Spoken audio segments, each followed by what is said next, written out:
Okay, good morning. Andito tayo sa second part ng ating pag-aaral.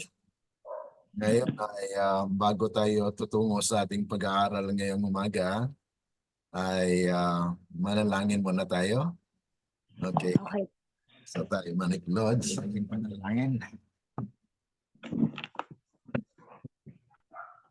Sa inyo dakila at mabagin po naming Ama na nasa langit ka, sa umagang ito kami po ay lubos na nagpapasalamat dahil sa kami inyong tinipon sa virtual na pag-aaral. Nawa ay ang inyong banal na espiritu ang siyang lumukob sa bawat isa sa amin upang sa ganun, Panginoon, ay ang lahat ng aming mapag-aralan ay mula po sa inyo. Dahil alam namin, Panginoon, na wala kaming kakayanan, wala po kaming kapangyarihan upang maunawaan ang mga bagay spiritual. Kaya nga po aming ninilig sa inyo na kayo ang siyang magpaunawa sa amin ng mga bagay na spiritual upang ito ay mananatili na maging bukal sa aming buhay, na kami ay mamayani sa lahat ng mga hamon sa buhay. Salamat, Panginoon, na kayo po ang magbigay sa amin ng karunungan upang maunawaan namin ang mga bagay na ito. At pagpalain niyo po ang bawat isa sa amin sa umagang ito na aming maramdaman at maranasan ang inyong gabay. Salamat sa inyong pagtugon. Amin pong pinasalamatan dahil lamang po sa matamis na pangalan ng aming Panginoong Yesus. Amen. Okay. Now, dito tayo sa pag-review ng ating napag-aralan kahapon ng umaga. Ang ating napag-aralan kahapon ay patungkol po sa introduction. Introduction ito ng mga bago tayo tutungo dito sa chapter 1, ay balik tayo dito sa biblical history na ating napag-aralan, yung kasaysayan ng Biblia, na kung saan alam po natin na paano na itong banal na kasulatan ay maging buhay sa atin. Okay. Ang Biblia ay tinawag na Tabiblias. Tabiblias is the books composed of 66 books. The Old Testament composed of 39 books and the New Testament composed of 27 books. At ang Biblia ay was written into 3 languages. Mostly of the Old Testament written in Hebrew, at part of Daniel and Ezra ay written in Aramaic, and the New Testament was written in Greek. Okay. So ating na pag-alaman na ang Biblia ay composed of different kinds of categories. Okay. Ang Old Testament has Pentateuch, which meaning ay 5 books of Moses, at ito ang basihan ng canonization. Yung canonization ay tinatanggap at mga banal na kasulatan na angkop at may harmony sa sinulatan ni Moses na Pentateuch o Torah. Okay? At doon sa Old Testament, mayroon din former prophets, o tinatawag natin yan ng sumulat ng mga history, mga judges, kings. At ganoon din po, mayroon tinatawag na latter or major prophets na kasama doon yung book ni Daniel, Isaiah, Ezekiel, Jeremiah. So those are actually the major prophets. At mayroon din pong tinatawag na 12 minor prophets. Okay? And then may mga writings, poetry, songs, which actually these are the books that are short. Okay? And then Sa New Testament ay mayroong 4 Gospels, Matthew, Mark, Luke, John. So these are the 4 Gospels. At yung one history, which is actually the book of Acts. And then may 14 letters na sinulat po ni San Pablo. Okay, and then 7 letters na maliliit na mga letters, and then one prophecy, which is the book of Revelation. So total of 66 books. At ating napag-alaman na yung mga libro na hindi tinanggap ay tinatawag siyang apocrypha. Apocrypha means hidden books, which actually includes ito yung mga books ng apocryphal books. Okay, ano po yung mga books na yan? Yung one is Esdras, okay? 2 is Esdras, may Tobit, Judith, okay? Yung additional to the book of Esther, and then Wisdom, Ecclesiasticus. So yan po yung mga actually mga names ng mga books na apocrypha. Okay? Ito ang makita natin sa Douay version ng Bible. Yung Douay version ng Bible, it is actually a Latin books na yan ay nasa mga Katoliko, yung Douay version ng Bible. Okay? Kasama na rin dyan yung kay Baruch. Yung Baruch kasi, si Baruch kasi ang ito yung secretary ni Jeremiah. Jeremiah, kinilala si Baruch na siya po yung sumulat ng book ni Jeremiah. Okay? So may mga sinulatan daw siya. Pero hindi yan tinanggap sa canonization ng Bible. Okay, and then yung additions to Daniel, Songs of the Three Children, ito yung mga karagdagan ng mga sulat.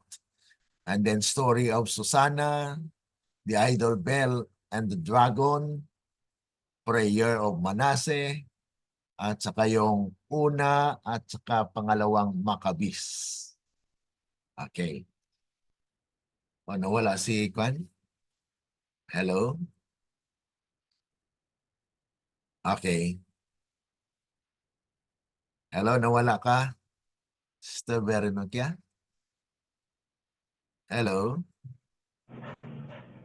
No po, brother. Sorry po. Wala po. Okay, nawala ka. Sandali, ano? Okay, so ito yung mga apocryphal books, sinulat na dinagdag doon sa Bible. Pero hindi yan tinanggap, kaya ang book, yung number of books in the Bible is only 66. Okay? So yun ang mga tinanggap sa Bible. Okay. Ngayon, pupunta po tayo sa, mayroon kayong tanong doon sa unang bahagi ng introduction? Di ba po, brother, 72 books yung total nun? Yung 6 lang po yung tinanggap? Yung 72, actually, kwan yan, mayroong ibang sinasabi sila na 81, 82, na kasama na yung tinatawag natin na apocryphal books. Pero sa Bible ay 66 books yung na-canonize. Okay? Old Testament, total of 39. Ang New Testament, total of 27. So, all in all, ay 66 books ang Bible. Okay? Okay. So, dito tayo ngayon sa Genesis 1. At mayroon po akong binanggit noong last time, kahapon, na nagpakilala ang Diyos Okay? Sa dalawang kaparaanan o dalawang presentation. Ang una ay before the creation o during the creation, siya ay nagpakilalang Elohim. Ang Elohim. Elohim is singular in In meaning, plural in form. form. Okay. Yung El kasi Elo, Ella, that is actually singular. Pero pag may him at the last of that word ay denotes plurality. Okay, katulad po sa ating pag-aralan ngayon na binanggit po yung Hashamayim. Yung Hashamayim is actually heavens. So plural po siya. Ano?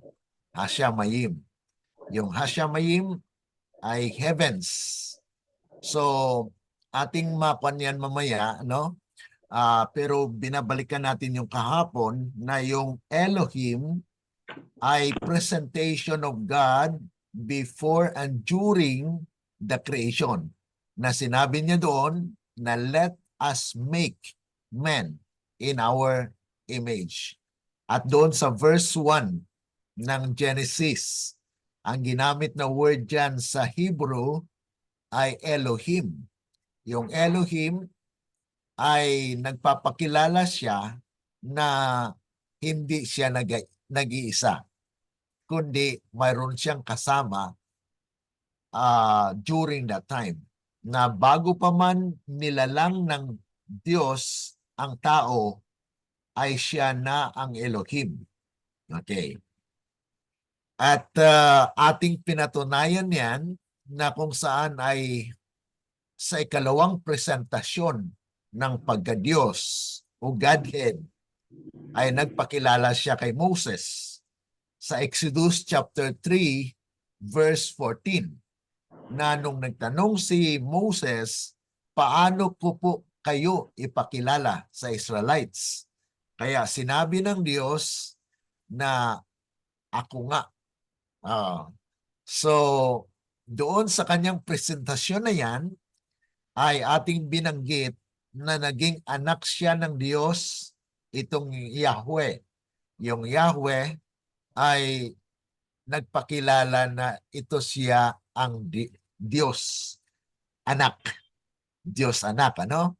Na sinabi doon sa Psalms 2:7, ang Father nag-declare through a decree that He becomes the Son of God. Okay. So, yung Son of God, naging anak siya through a decree. At naging anak siya ng tao sa pamagitan ni Mary. Okay? Na siya'y tagapagligtas ng sanglibutan. At noong nakaharap ni Kristo ang mga Parisiyo, mga disipulo, at ang mga taong nakasalamuha ng ating Panginoon, ay pinakilala niya ang kanyang sarili. Doon mabasa natin sa John chapter 8 verse 58. Nasabi niya doon, bago pa man ipinanganak si Abraham, ako nga. Okay. So doon nalaman natin na yung nagpakilala na ako nga doon sa Old Testament, sa Exodus chapter 3 verse 14, ay binanggit yon yung YHWH, yung Tetragrammaton Name of God. Tetragrammaton Name of God, ibig sabihin, you cannot pronounce it. Dahil ang pangalan ng Panginoon ay holy. Oo, holy siya. So yun ang tinatawag na Tetragrammaton Name of God na talagang po yan, banal. So ang ginawa ng mga scholars ay ginamit yung Masoretic text ng Septuagint. Yung Septuagint ay 70s scholar na sila ang nag-contribute kung paano mabasa yung Yahweh, yung YHWH. So ang ginamit nila, they take the name of God in Greek, tapos ang vowels noon ay nilagay doon sa YHWH. Kaya mayroon po tayong tinawag na Yahweh. And then, tinranslate sa English, pinalitan nila yung Y ng J at saka V ng W ng V, kaya mayroong Jehovah. Okay, Jehovah. Okay, so yun ang mga translation actually kung paano nila ang ginawang ganon. Okay, Yahweh at saka Jehovah sa English. Okay? Now, Opo. okay, tungo tayo dito sa wonder of creation, no? Yung kahangangang paglikha na kung saan ay dito po nagsimula ang lahat, ano? In the beginning, sa pasimula o sa simula. Okay. Dito sa creation, may konting konting Hebrew. Okay? Para at least makuha natin ang pangahulugan, ang kahulugan ng mga bagay na sinulat diyan sa banal na aklat, especially dito sa Genesis. Okay, sa Genesis, mababasa natin diyan na ito, paurong kasi sila. Yung paurong yung pagbasa, no? Inano ko lang, binigay ko o nilagay ko sa una. Okay? Itong nauna, ito, okay. Sa kanila kasi, ang pagbasa ay mula rito papunta doon. Pero dito sa atin, para mabasa natin ng straight, ay mula rito, ganun ang pagbasa sa kanila. Okay, Bereshit. Bereshit bara Elohim wet Hashamayim wet Haores. Okay, so yan ang in the beginning. Okay, so ito Bereshit is in the beginning. Created. Ito Elohim et Hashamayim wet. Okay, Haores. Okay, so yan ang yung in the beginning. In the beginning, God created the heavens and the earth. Okay? Ngayon, in the beginning, yung Bereshit na yan ay nang pasimula ng kanyang paglalang. Okay? Sa New Testament naman, doon sa John, di ba, nabasa natin kahapon, na ang umpisa niya ay in the beginning din. Ano? Na nagpahayag dyan na in the beginning was the Word, and the Word was with God, and the Word was God. Okay. So, nagkaroon siya ng parallel, ano? Na kung saan in the beginning doon sa Old Testament ay ang Diyos, okay, naglalang ng mga langit at ng lupa. Kaya itong Hashamayim, plural yan kasi may him siya. Okay? So sa Hebrew grammar, pag mayroong him, ay plural yan. Okay? So dito sa umpisa pa lang, paglalang ng Panginoon ng lahat ng bagay, ayon doon sa New Testament, in the beginning was the Word.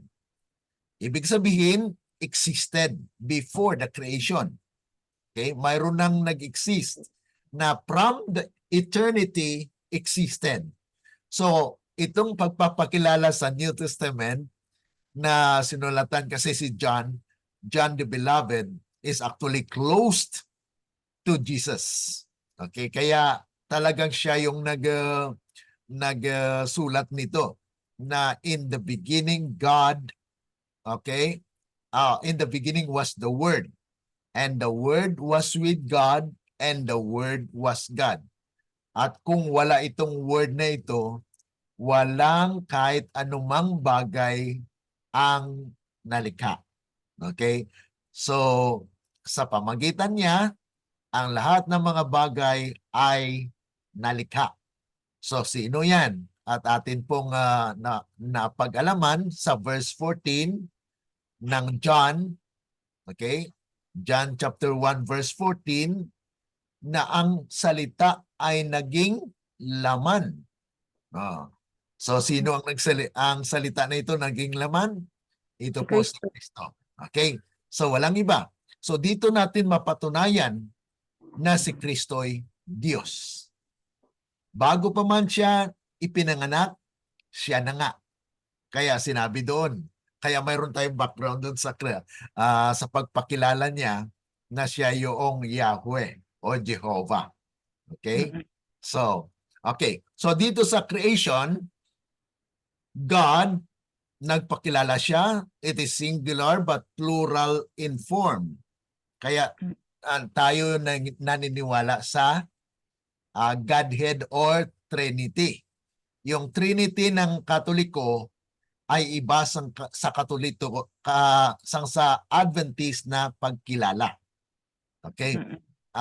Kaya yung ibang mga Adventist, inaatake nila ngayon yung ating church. Kasi naniniwala tayo na sa Trinity. Kahit si Ellen G. White, may binanggit na Triune God. Yung Triune God, three powers in heaven na ito po yung panindigan ng Seventh-day Adventist. Pero may mga lumabas sa ating church, inatake ang ating church na kwan daw pagano ang paniniwala sa Trinity.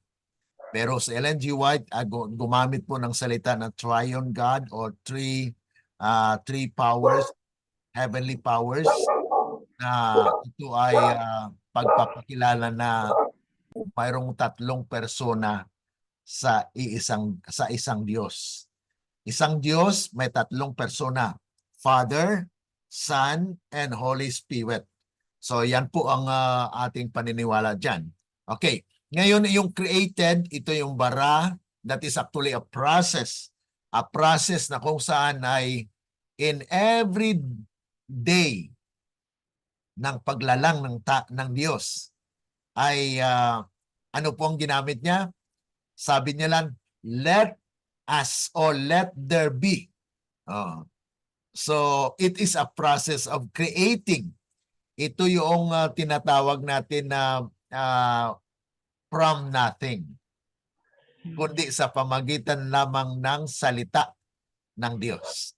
Kaya katugma doon sa John chapter 1 verse 1, na in the beginning was the Word, and the Word was with God, and the Word was God. So ang creation na yan is a process wherein God pronounce or declare that there will be. Let there be light. Let there the firmament. Okay, so isa-isahin natin yan. And then, yung heavens, plural po yan, hasyamayim, plurality of sky or lofty. Kaya may tinawag po tayo na three dimension o three places. Yung ito yung tinatawag natin na sky, yung atmosphere. Okay, yung second na heaven is actually the places where there are stars. Starry heaven. Okay? So ang una, atmospheric. Okay? Yung pangalawa is the starry heaven. Ang pangatlo, yan ay yung tinatawag nating the throne of God. So the third heaven is actually the place where God dwells. Okay? So yun ang heavens. Yung heavens na binanggit dito ay tatlo yan. Okay? Yung sky, yung makita natin yung mga clouds. Okay? Mga clouds from the atmosphere. Ito yung tinatawag na atmospheric heaven, starry heaven, at saka yung the throne of God. Okay? So yun po yung heavens na binanggit dito, no? Na hindi lang po siya na pag sinabi nating heaven, Pag heaven, singular yan. Okay? So heaven, it could be the throne of God or the place where the stars are. Okay? Yung sky kasi ay tinatawag yan na firmament. Okay? Firmament or yung kataasan. Okay? So, yung binagit dyan, earth, haores. That is land. Okay? So, sa umpisa ay nilikha ng Diyos ang mga langit at lupa. Kaya doon nagpahayag din na the earth was without form and void. So kalat pa siya. Ibig sabihin ay in the beginning ay yun ang nilikha ng Panginoon. Okay? Walang kahusayan. Walang parang kalat siya ba? Parang dismantle na kalat lang siya. Yan ang tinatawag natin na yung existed without form. Empty pa siya. Okay? So yan ang in the beginning. And then the Spirit of God moved. Kaya dito mapatunayan natin that the Spirit is moving at that time na roact. Roact means figurative of life, breath, parang hininga na makikita mo na shaken the place where the Spirit dwells or the Spirit manifests na nagpapakita, gumagalaw. Ibig sabihin may buhay. Okay? So, and then, it's upon the face of the waters. So, move ito paneim. Paneim is actually the surface of the water na makikita mo ang banal na espiritu ay gumagalaw. So, yan ang description ni Moses. Ano? Ang description ni Moses ng creation ay pinakita sa kanya o sinabi sa kanya na ganito ang pag-create. Okay? Kasi si Moses ay wala pa man doon sa creation, di ba? Yun ay salin-salin mula kay Adam patungo kay Moses. Si Moses nang sumulat. Ano? So sa kasaysayan ng Biblia ay matungayan natin kung anong generation si Moses.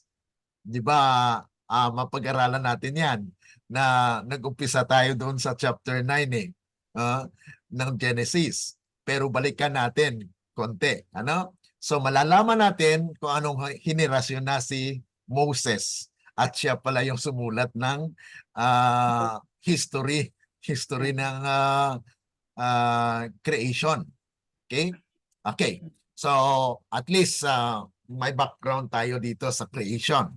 Okay, punta po tayo dito sa day 1 of creation. Brother, Sige po. ibig sabihin po ba, brother, kaya gumagalaw yung mga dagat is because of the Spirit? Sa creation, mayroon tinatawag na yung wind. Ano? Yung wind kasi, it's hindi natin matatawag na it's really the Spirit of God, but it is power, existence of someone that is ruling. Ibig sabihin may gumagalaw, yun ay pinakilala lang o pinakita ni Moses that there is actually an existence of power of God through the Spirit of God at the creation. Okay, so sa ngayon, hindi natin masabi na ang gumagalaw dyan sa dagat ngayon ay espiritu. Ano? Yan ay it is actually the wind, the power that exists, pero ang pinanggalingan ng lahat ng ito ang Diyos. Okay? Pinahayag lang doon sa Genesis chapter 1 and 2, chapter 1 verse 1 and 2 na during the creation ay mayroong pinapakita na gumagalaw na yun ang spirit. Spirit that moves. Kasi sa verse 2 yan Mabasa natin sa verse 2 na kung saan ay yung pinapahayag dyan na there is actually the power that move upon the face of the waters. Okay? So yung sa tanong mo na ibig sabihin yung doon sa dagat na nagmo-move na ano yan, ay yan ang spirit. It's not really the personality of the Spirit of God. But the Spirit of God ngayon ay nasa katotohanan. Ibig sabihin, ang kapangyarihan. Kaya sinabi ni Kristo sa John 16:13. Okay? Sa John 16:13, ano bang pinangako ni Kristo diyan? Pakibasa nga po para at least mayroon kayong background din dyan. Bago umalis si Kristo, ay may promisa si Kristo na pag siya ay umalis at tutungo sa Father, ay mayroon siyang ipadala. Okay? Anong Opo. sabi dyan sa John chapter 16 verse 13? Gayunmay kung siya, ang Espiritu ng katotohanan ay dumating, ay papatubayan niya kayo sa buong katotohanan sapagkat hindi siya magsasalita ng mula sa kanyang sarili, kundi ang anumang bagay na kanyang marinig, ang mga ito ang kanyang sasalitain at kanyang ipapahayag sa inyo ang mga bagay na magsisidating. Okay. So doon pa lang ay si Kristo, ang background niyan ay paalis siya. Okay? Pag ako'y umalis, pag ako'y pumaroon sa Ama, ipapadala niya yung Banal na Espiritu, the Spirit of Truth. Yung Spirit of Truth, siya ang mag-guide sa atin sa lahat ng katotohanan. Kaya yun po yung ating hinintay na ang Panginoon ay mag-reveal sa atin sa katotohanan. Kaya sa ating pag-aaral ay malalaman natin yan, there is what we call the Spirit of Truth that comes to our church. Okay? So, yan po yung pagpapahayag ng Diyos sa atin ngayon. Hindi na sa natural, sa wind. Hindi po yan ang banal na espiritu. Okay? Ang espiritu ngayon na gumagalaw ay yung katotohanan na pag tinanggap ito ng tao, siya magkaroon ng buhay espiritual. Okay? Kasi tayo ay patay. Patay tayo. Bakit? Sa kasalanan. Okay? Dahil sabi diyan sa Romans 10 chapter 3 verse 10 na ang tao walang matuwid kahit isa. Kaya tayo patay sa spiritual. Okay? Yun po ay kasama sa kwan natin, pag-aaral natin later. So dito tayo balik sa creation na sa unang araw, okay, sa unang araw ay ito ay mabasa natin sa chapter 1, 3, 4, 5. Okay? Okay. Genesis chapter 1, verse 3, 4, 5. Okay? Sundan nyo lang dyan sa Bible. May Bible kayo. Okay? Anong sinabi niya dyan? Ang buod niyan actually ay let there be light. Okay? Let there be light. That is actually day or there's a morning or sun. Kasi ang light na binanggit yan ay denotes in Hebrew as day, morning, or sun. Okay? Pero mayroon diyang controversy. Bakit po? Kasi pagdating mo sa ika-4 na araw, ay doon nilikha ng Panginoon ang mga liwanag, malalaking liwanag, okay, sa araw at sa gabi. Okay, kaya may tinatawag sa creation na parallel. Parallelism in creation. Okay, kaya dapat maging handa tayo sa pagsagot kasi ang unang araw ay parallel siya sa ika-4. Okay?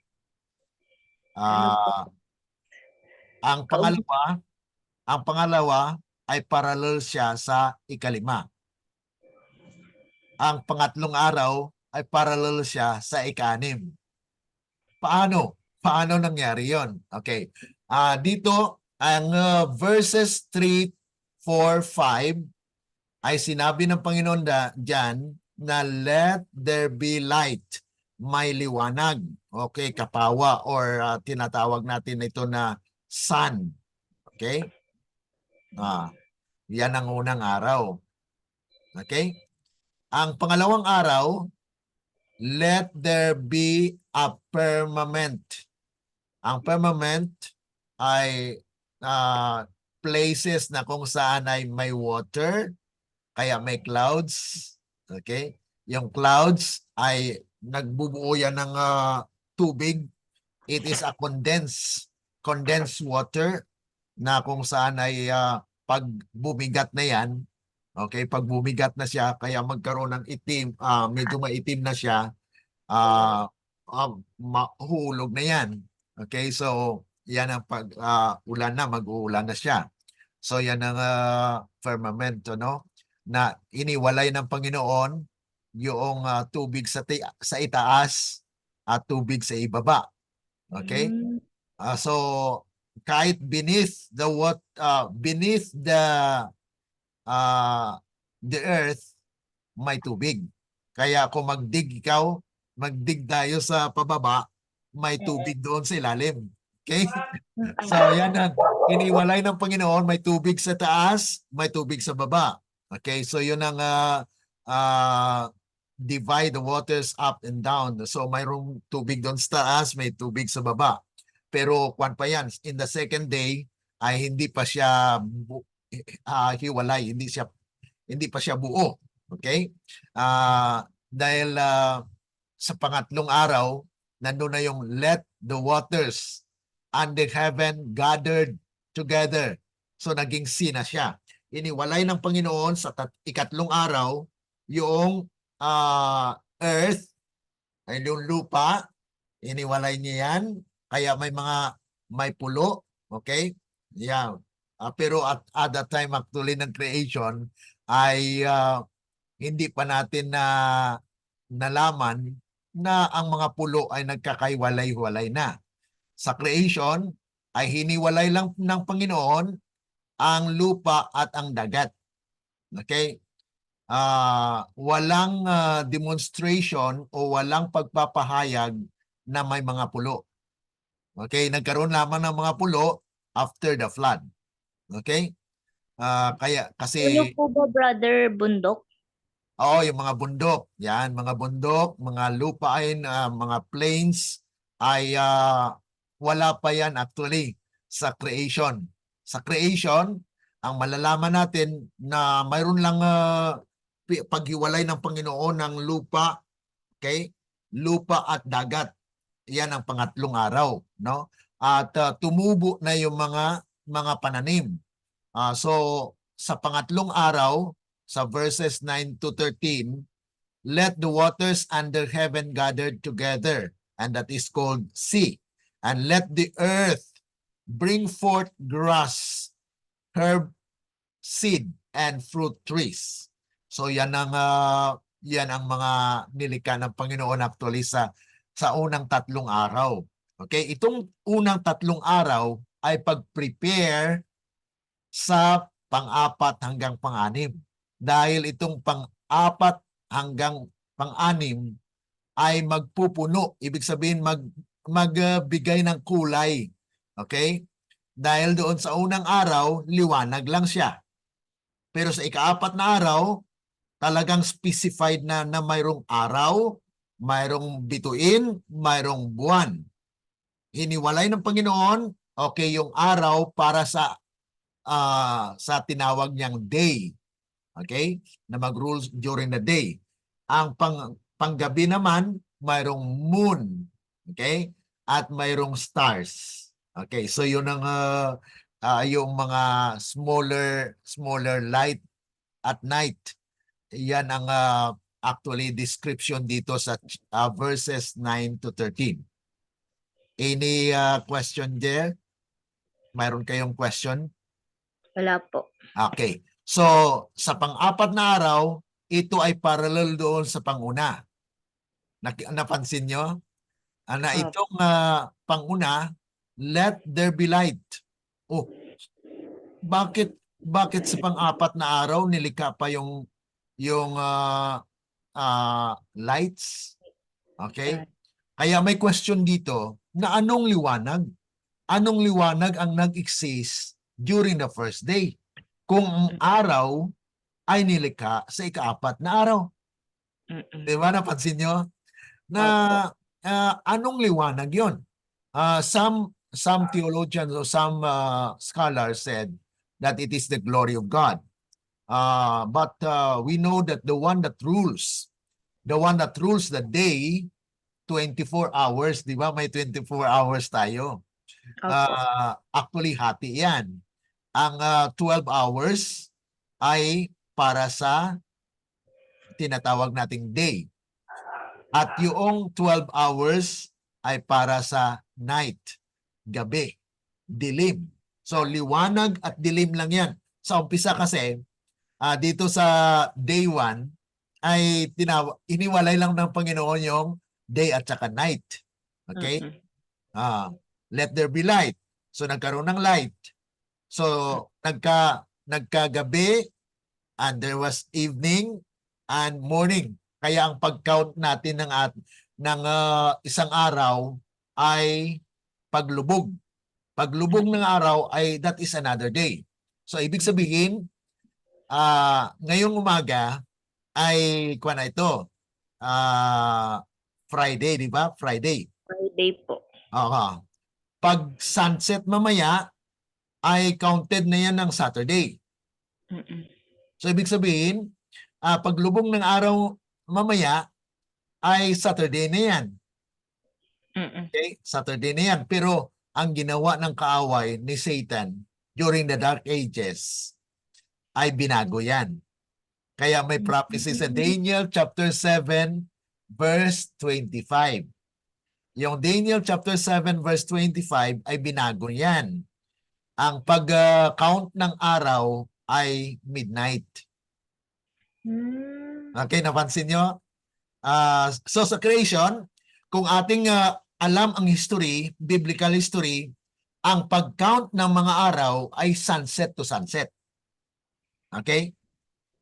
Kaya sabi doon, and there was night, evening, and then morning, it is one day. Okay. So, yan ang pag-count ng araw sa creation. Na nagkadilim, yung dilim ay kabahagi ng isang araw. Okay? Dahil pagka-umaga, mayroong sunrise. Okay? Pag sunrise, yun ay actually liwanag. Okay? So, ang dilim at ang liwanag, isang araw. Yan ang pag-count ng Biblia sa biblical history. Na kung saan sa creation, doon nag-umpisa ang pag-count ng isang araw. Nagdilim at nagkaaraw, isang araw. Okay? So, pag-count natin ng isang araw ay mula pagdilim. Kaya pag sinabi mong, kaya mapansin mo, Sister Veronica, na Tuesday evening ay tinawag natin midweek. Opo. Okay, yan ang actually nakasanayan kasi sa Seventh-day Adventist na pag Wednesday ng gabi, yan ang midweek sa church. Pero dito sa Present Truth ay Tuesday ng gabi. At mayroong tinatawag na Vesper. Yung Vesper ay actually dapat ay Thursday sa atin evening. Opo. Kasi pag Friday, mamayang gabi, kaya ay hindi ko tinatawag na Vesper yan. Yan ay tinatawag natin na Sabbath evening. Kasi Opo. part na yan ng Sabado. Okay? Paglubog ng araw mamaya, ay Sabado na yan. So before sana, kung before mag-worship, yan ang tinatawag na Vesper. Kaya sa Present Truth, kagabi mayroon kaming Vesper. Vesper ay yan ang Friday evening. Yan ang tinatawag na Friday evening. Mamaya ay Sabbath evening na yan. Pagka sundown ng Sabado, yan ay Sunday na. Sunday evening. Pero nakasanayan kasi sa tradition, sister, medyo malito ka sa pan kasi pag hindi sila nag-aral mismo ng history, ay counted pa nila yan na Friday evening. Kaya kuwan natin para maunawaan ng tao ng mga kasama natin. Okay, sabihin natin na Friday evening, pero actually ang Friday evening is Thursday evening. So nagkaroon ng pagkakaiba. So sa present truth ay mayroon tayong tinatawag na pagbabago, reformation. Na reformation na ito, pag sinabi nating Tuesday evening, actually kabahagi na yan ng Wednesday. Kaya midweek siya. Okay? May midweek at saka vesper. So dito sa creation, actually dito natin mapatunayan na ang isang araw ay composed of dark and light as day. Okay? Evening and morning is one day. Okay? So dito sa creation ay pinapahayag sa atin dito na mayroong parallel. Okay? Yung parallel na yan, ito na, ikuan ko na lang. Okay, parallel in creation. Okay, sa first day, let there be light. Sa fourth day, let there be lights. Sun, moon, and stars. So ibig sabihin, during the first day, itong mga light na ito ay hindi specified. Kasi may liwanag na nun eh. May liwanag, nagka-evening, nagka-morning. Okay? So isang araw. Pero sa ikaapat na araw, pinuno o specified na siya. Kasi there is a partition na makilala mo na morning na siya kung mayroong sun.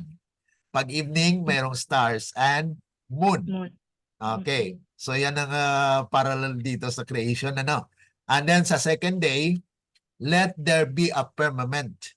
Yung firmament, division of waters above and under. Kaya sa fifth day, there will be flying creatures.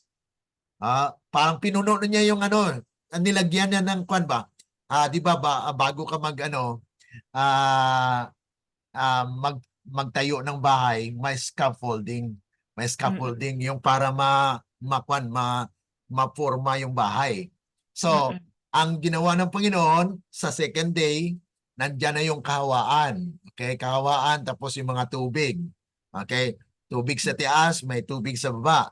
Okay, kaya sa ikalimang araw ay God created yung mga lilipad doon.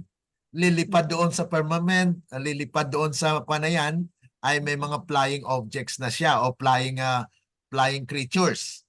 Okay, living creatures. To actually to rule or to be placed in the firmament. Kaya mayroong fowls at mga birds sa air.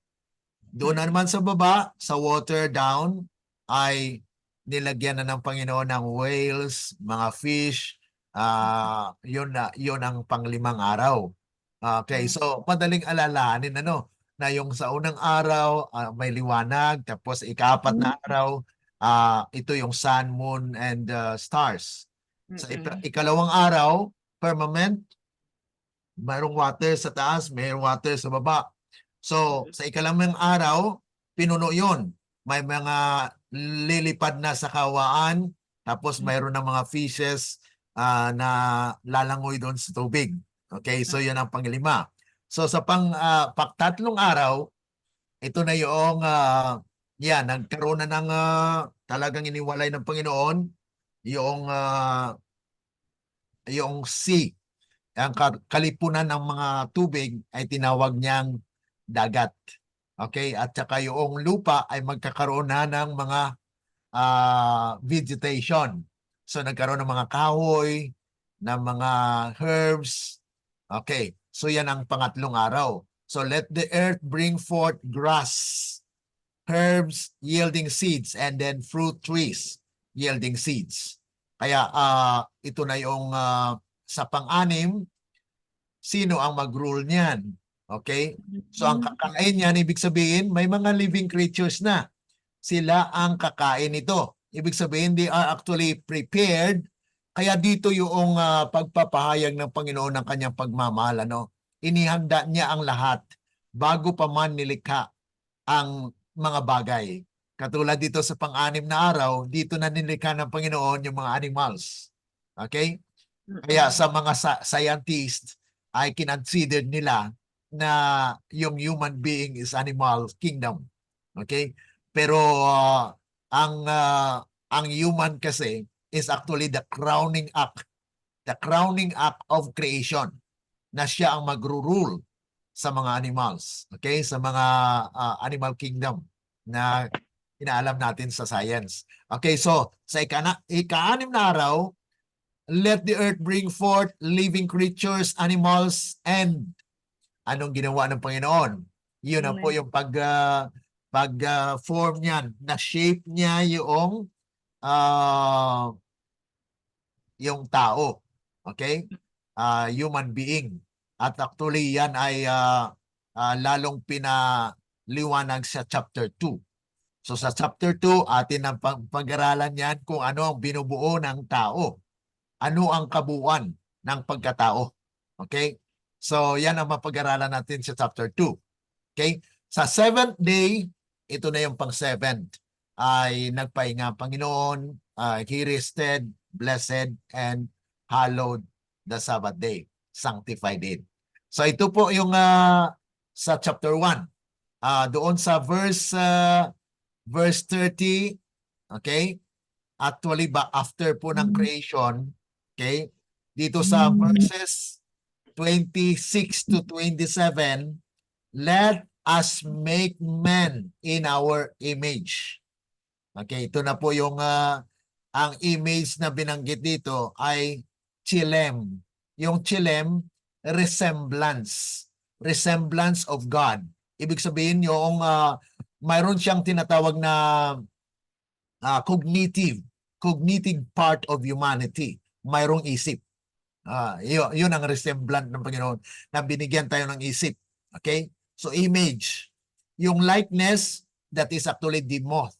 Demoth is a shape or manner. That is actually the yung stature ng tao na may kahawig. Tinawag din yan actually na resemblance. Yung resemblance ay kapariyo o imahin. Kaya yung creation is actually the masterpiece of God's creation, because yung Diyos may hugis, may shape, okay? Pero we cannot see Him at this point of time dahil ang larawan ng Diyos ay glorious. Kaya sa stages ng ating kaligtasan ay mayroong pangatlo. Okay? Sa ating kaligtasan kasi, Sister Veronica, may tatlong stages. Una, justification.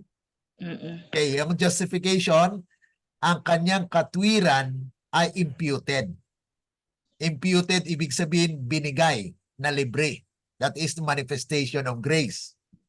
Pangalawa ay sanctification. Yung sanctification, ang kanyang katwiran ibinahagi. Ibig sabihin, that is not ours. That is an outward power para maka-overcome tayo. Kaya every day, we are sanctified. John 17:17. Okay, John 17:17, sanctify them by the truth. Thy word is truth. Okay. So, kung ang katotohanan wala sa atin, we cannot be sanctified. Kaya kung mali ang ating tinuturo, mali ang ating pinaniniwalaan, wala sa atin ng katotohanan, so hindi tayo masanctify. Nako mo. Kaya ang salita ng Diyos, yun ang mag-sanctify sa atin daily. Kaya everyday may worship tayo. Morning worship, evening worship, so that we are sanctified daily. Yan ang pangalawang stage ng ating kaligtasan. Okay, pangatlo. Yung pangatlong stage ng ating kaligtasan, yan na yung tinatawag na glorification. Okay. Ang glorification is actually perfection of character, maturity. Okay, now, ang tanong dito, Can you be glorified now?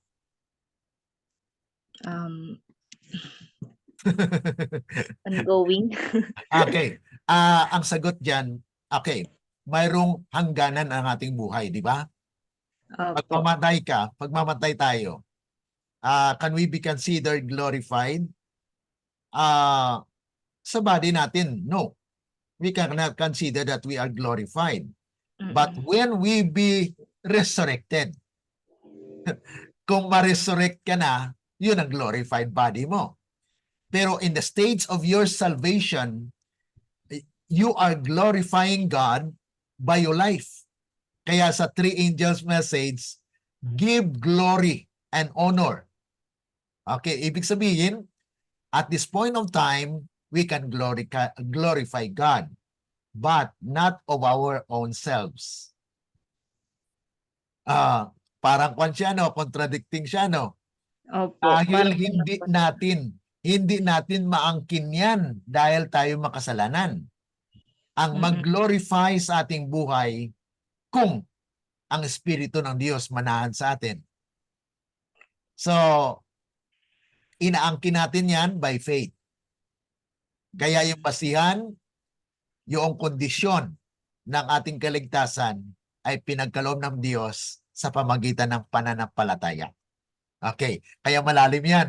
So dito, ito yung fondasyon lang ng ating kaligtasan na God actually created us in His image and likeness. Ngayon, nawala yan. Nung nagkasala ang tao. Kaya mortal beings tayo. Hindi tayo immortal. Okay? Kaya mapag-aralan natin yan sa chapter 3. Ano? Dito sa chapter 1 ay mayroong instruction ng Panginoon. Dapat malaman natin. Anong yung instruction ng Panginoon ng kanyang creation? Okay. Sa verse 29 ng Genesis 1, may instruction ng Panginoon dyan. God instructed them concerning the original diet of man. Herb bearing seed, fruit, tree yielding seed shall be for meat. Yan ang instruction ng Panginoon. Original na food ng tao ay herbs. Yung may mga seeds siya. Kaya yan ang maging meat natin. Okay?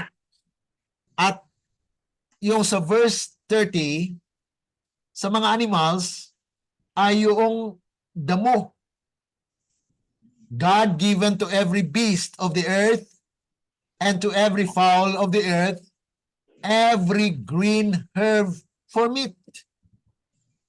Sa original, yan ang pagkain ng mga hayop, yung mga animals ay gulay sa kanila.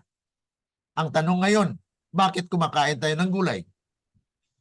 Ayun, dahil nagkasala tayo. Gulay po o karne? Yung karne kasi sa atin pagka-translate niya meat karne. Pero dito na binanggit yung meat dito ay laman. Ibig sabihin yung malaman na seeds, yan ang karne. Okay. Kaya may binabanggit diyan sa Biblia na pag sinabi mong meat ay hindi ibig sabihin niya na karne ng baka o ano, kundi meat na laman ng ibig sabihin seeds. Yan ang original actually na kwan talaga sa, kaya binanggit yan sa chapter 1 verse 29 and 30 na yung mga seeds ay for meat sa human being. At yung mga herbs ay tinawag din siyang for meat para doon sa mga animals. Okay? So hindi siya karne yung pinag-usapan dito kasi hindi inalaw talaga ng Panginoon yan sa original. Tingnan mo yung structure ng ating ngipin. Yung structure ng ating ngipin ay designed yan. Designed for herbs. Hindi designed for meat. Kita mo yung mga aso. yung leon, mga tigre, ano ang kanang abstraction ng kanilang ngipin? Parang may pangil. Oh, kasi design yan for meat. Meat na karne hindi yung kasi Opo. dalawang klase yan eh. Dalawang Mm. klase ang meat. Meat na beans. Mga beans, mga seeds, yan ang meat. May tinatawag ding meat na karne. So, kaya specify natin kasi maliligaw talaga. Maliligaw kasi mayroong kategory. Mayroong katulad din yan sa light. Sa light, ang Panginoon ay nagkuhan talaga specify na yung sun is the source of light. Mm-mm. Ang sun, ang moon is a reflection of the sun. So kung magliwanag yung sun, na-reflect yung liwanag ng sun doon sa moon. Yun ang reflection ng sun, actually yung moon. Okay. Kaya kung natabunan ng moon yung sun, that is actually a phenomenon sa ano yan. It's unnatural. Hindi siya natural. Okay? Kaya yung eclipse, yung nangyari na eclipse, it's actually out of season. It is God's ano na yan, revelation na mas malapit na. Mas Ang malapit panahon. na ang katapusan. Okay? Sign of the times kasi yan na malapit na kayo sa hangganan ng katapusan ng sanglibutan. Yan ang pinapahayag ng Panginoon. Kaya yon nung nakita nila yung April 8 na nangyari na eclipse ay may reflection nga ako doon na nilagay ko sa aking page na there is also eclipse in our lives when Satan tabunan niya ang katwiran, yung glory ng Panginoon sa atin. Yun ang maging eclipse sa atin, yung mga worldly things, mga worldly music, worldly action or deeds. Yan ang makakuan sa atin, makadlang sa atin na kadiliman makita sa atin. Okay, so yan po, yun ang basehan actually dito ng sa creation. Okay, ang lahat ay mabuti, sabi dito sa verse 31, God saw everything that He made and behold, it was very good. So yan ang conclusion sa creation sa chapter 1. Sa chapter 2 ay makuha natin, makita natin doon kung ano ang composed of human beings. Doon natin mapag-aralan na yan. Okay? Any question? Brother, ano pong mga arguments po about po sa Sabbath? Bakit po naging linggo? Ano pong mga Okay. arguments ng ibang religion doon? Ang arguments nila dyan, si Kristo ay nabuhay. Okay? Sa unang araw, the Lord's Day.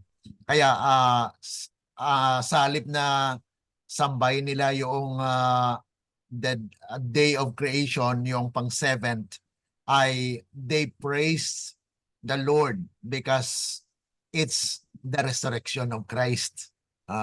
So isa yan sa mga argument nila.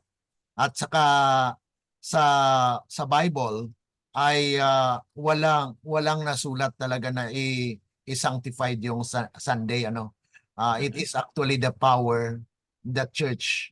Kaya they claim that through the church ang liwanag sa kanila, so they declare that we have the power to change. Pag-aralan din natin yan sama natin yan bukas bukas ating pag-aaral sa Saturday kasi sa verse 1 to 3 yan yung conclusion, yung pag-umpisa ng pagsaysay ng creation ng tao. Okay, so isama natin yan bukas. Okay? Sige po, brother. Okay, so mayroon pa kayong ibang reflection or tanong dyan sa chapter 1? Lai, ikaw, may tanong ka ba, Lai?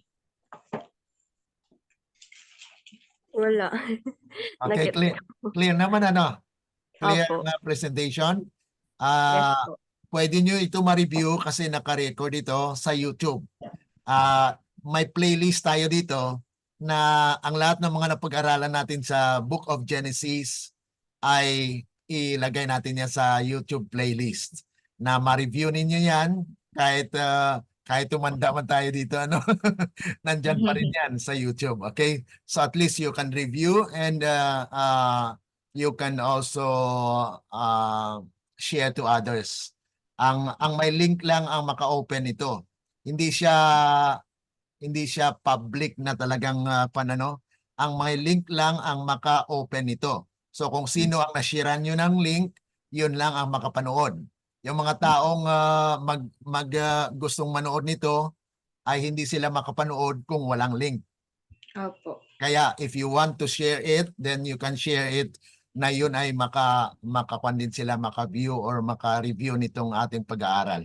Okay? So nagsubra tayo sa oras. Sorry Okay. kasi gusto ko talaga na 1 hour sa pero nagsubra tayo dahil medyo mahaba itong creation. Pero ganun pa man ay gusto ko rin na talagang klaro para sa atin yung pag-aaral na ito. Okay? Opo, So brother. kung wala na, tayo ay maniklod sa ating pananalangin. Pasalamat tayo sa Panginoon na itong mga napag-aralan natin ay mananatili na maging fresh sa ating mga isipan. Tayo ay Amen. panalangin. Opo. Our dear and kind lovingly Father, once again, we would like to thank you for the blessedness of this day that we have learned the creation week, which we know that this is a manifestation and revelation of your power, that you are the source of everything. Kayo po ang pinagmulan ng lahat ng bagay. Kaya nga po't aming pinasalamatan nito na nawa patuloy na aming manawaan, maabot ang inyong kaluwalhatian, na kayo lamang ang siyang mag-glorify, Panginoon. At pasalamat po kami sa lahat ng mga bagay na inyong ginagawa para po sa amin. Salamat sa lahat ng aming natutunan at pagpalain niyo po Sister Veronica at ang kanyang pinsan ang kasama namin at ganon din po ang mga taong makapanood at makasubaybay po nito, ay pagpalain niyo rin po sila upang lahat kami ay magkaroon ng kaluwalhatian ninyo na gaganap ng inyong kalooban. Salamat at kung may mga bagay po na hindi namin nabanggit sa umagang ito, alam po ninyo ang nasa isip namin, kaya't aming pinagkaloob ito dahil lamang po sa matamis ng pangalan ng aming Panginoong Yesus. Amen. Amen. Okay, God bless. And God good bless day. po, brother. Good day sa inyo. Yes Okay, po. salamat. At sa God bless you bukas po. ng umaga, tuloy tayo. Bukas po, brother, 6:30 po. 6:30, okay. Opo. Okay, sige, see you tomorrow. At katugma yan sa chapter 2.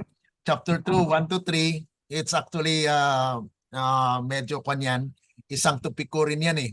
Sa sermon, mag-sermon ka, you can actually extract in three subtopic. Yung ating pag-aralan actually bukas ay kuwan siya, comprehensive siya kasi may creation tapos mayroong yung paano nilikha ang tao. Okay? Diyan natin malalaman bukas. Okay? God bless. Thank you Good po, day. brother. Bye. Okay, bye-bye. Thank you po. Bye-bye. Okay, God bless.